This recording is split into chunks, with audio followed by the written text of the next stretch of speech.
കൊച്ചി എത്തി കഴിഞ്ഞാൽ എപ്പോഴും കഴിക്കുന്ന ഒരു സാധനമാണ് അറേബ്യൻ പാലസിലെ മന്തി. ഞാനൊരു മന്തി ഫാനേ ആയിരുന്നില്ല, ഇവിടുത്തെ മന്തി കഴിക്കുന്നവർ, അതും ഇവിടുത്തെ സ്പൈസി ചിക്കൻ മന്തി, അതാണ് എനിക്ക് ഇവിടുത്തെ ഏറ്റവും ഫേവറേറ്റ്. കുറച്ച് ഹെവിയാണ്, എന്നാലും കഴിച്ചുകൊണ്ടിരിക്കുമ്പോൾ നല്ലൊരു സുഖമാണ് അതിൻ്റെ ടേസ്റ്റ് കേട്ടോ. ഇതാണ് സ്പൈസി ചിക്കൻ മന്തി. ഇതിൻ്റെ കൂടെ ഇവരൊരു പിക്കിൾ തരും, അതാണ് ദി ബെസ്റ്റ് കോമ്പിനേഷൻ. അതാണ് ഈ മന്തിയുടെ രുചി കൂട്ടുന്നത്. എവിടെ പോകണം എന്ന് ആലോചിച്ചിട്ട് അവസാനം അറേബ്യൻ പാലസിൽ വരുന്നൊരു പതിവ് സ്ഥിരം എനിക്കും എൻ്റെ അനിയനും. കുറച്ച് റഷായിരിക്കും എപ്പോഴും അറേബ്യൻ പാലസിൽ, അത് മാത്രമേ എനിക്കൊരു ബുദ്ധിമുട്ട് തോന്നിയിട്ടുള്ളൂ അവിടെ ഇരുന്ന് കഴിക്കാൻ. അല്ലാതെ ഇവിടുത്തെ മന്തി ടേസ്റ്റ് ഒരു രക്ഷയില്ല. ആ പിക്കിളിൻ്റെ കൂടെ ഇതാണ് ആ പിക്കിള്, ഭയങ്കര ടേസ്റ്റാണ്, ഭയങ്കര ക്രേവിങ്സ് ആണ് അതിനോട്.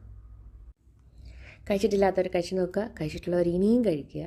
പക്ഷെ മന്തി കഴിച്ചാൽ കുറേ എക്സസൈസ് ചെയ്യേണ്ടി വരും 2-3 ദിവസത്തേന്, എൻ്റെ കാലറിയൊക്കെ ഒന്ന് കളയണേൽ. ഇത്രയേ ഉള്ളൂ അപ്പോൾ ഇന്നത്തേന്. ടാറ്റാ, ബൈ.